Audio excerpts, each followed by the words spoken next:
Yellow. I started out at Home Depot and I'm just showing you guys the different prices of the dowels. Okay, so you see how wide this is growing? It shouldn't be doing that. Monsteras are climbing plants, and so in order for them to grow to their fullest potential, they like to sit upright. So hopefully we are going to fix that. I've got the bag laid down, and I bought some wood from Home Depot, which we're gonna cut. And let me show you, it probably won't. Let's see if I can get a good close up here. So do you see how many different directions like this is growing? And I will give you a close up once I take it out.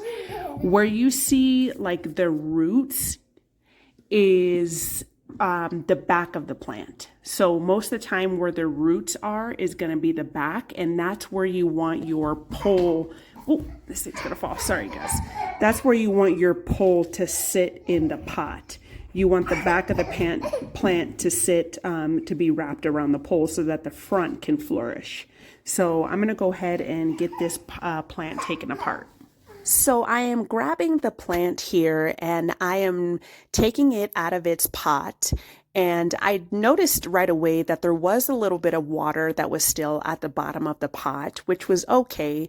It is a lot easier to do this while the plant is dry because it's going to be a lot easier to break up the soil. So I eventually got it out of its pot, and as you can see here, it is a little bit root bound, but not very much. From my experience, Monsteras do like to be very close to, like the roots like to be close together. So I didn't go with the bigger pot. I just planted it in the same size pot. But as you can see here, I'm just gently trying to loosen up those roots and get the soil out without breaking any roots and compromising the plant. Okay, so I got them separated, and I don't know what the heck this is. It looks like a paper towel, but this was in it. And then, as you can see, they're two separate plants. And then let me show you as far as, okay, oh, almost snapped that. So this is going to be considered the back of the plant. You see how the roots are coming out towards the back of it? And I believe this is going to be considered the front of the plant. So you want the back part where the roots are to be against the wooden pole. So that's what we're going to try to do so that the direction of how it grows is going to be vertical and not horizontal. Let's see if I can get you. But the roots look really healthy. So that's a good sign. I'm pretty sure now I'm not a professional, but I'm pretty sure that's what it is. See, there's that paper stuff. I'm going to take that stuff off. I don't know what that is and I've never seen it. So it keeps getting blurry. Sorry. There we go. Let me see if I can get, it's nighttime guys, so I'm trying to get you, see, it's like paper. I don't know what the heck that is. I've never seen it before. Okay. All right, so I got this Ever-Built garden twine. It's all natural. And this is what it looks like. This was like $4.50 from Home Depot. And then I got these 3 dowels. And they're pretty long, and they were like $1.05 each. And then I got this. This was 8 feet, but we cut it in half. And this is just a wood plank from Home Depot, and this was like $4. So this is what we're going to use as a stake. So I'm just kind of planning out how I'm going to do this. Initially, I was like, okay, I'm going to put the stake in first. I filled it up with a little bit of dirt, and then I tried putting the plant in and doing it that way. And I was like, this isn't really going to work. And I definitely had my husband help me out. You guys, if you have somebody to help you, I would definitely recommend it. This is actually a lot harder than it looks. It was so funny because My husband came home and he's like, make sure you tell them that I just got off work and that's why I'm looking rough. I was like, okay, I'll tell them. So I'm just kind of figuring out how this is going to be placed in there because I didn't want to cut off any branches or make it to where the pre-existing branches that were like already growing weren't going to have enough room to grow. And I didn't want to like, you know, cut that off with the string or anything like that. So I'm kind of just seeing how I'm going to place it. And that's why I was like, all right, let me just lay this in my lap and kind of gather them up how I want it to be placed in there. And then I'm going to tie it with some string. So I would definitely recommend doing that because it kind of made it just one cohesive unit, which was a lot easier to place in there. So after we tied it with the string, I went ahead and put the steak in there and put the Monstera in the pot. And I did use in the orange bucket is brand new sole. And then I also use some of the pre-existing sole as well.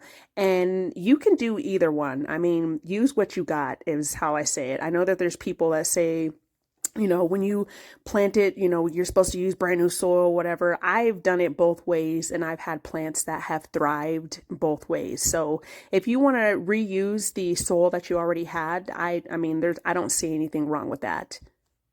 And I definitely made sure that I had a lot of soil in it because I gave this a really good drink of water, which made everything nice and firm.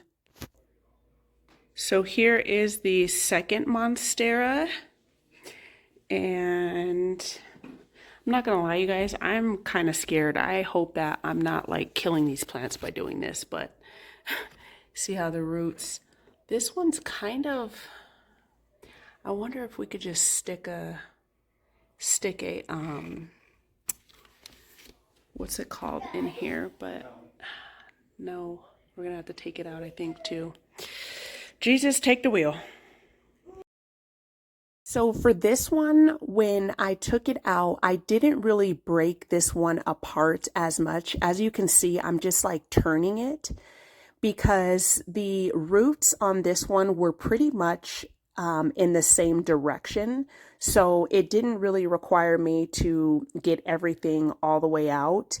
And like I said, even if you are replanting, you don't have to, you know, mess with the roots and unroot everything and take all the soil out if you don't want to.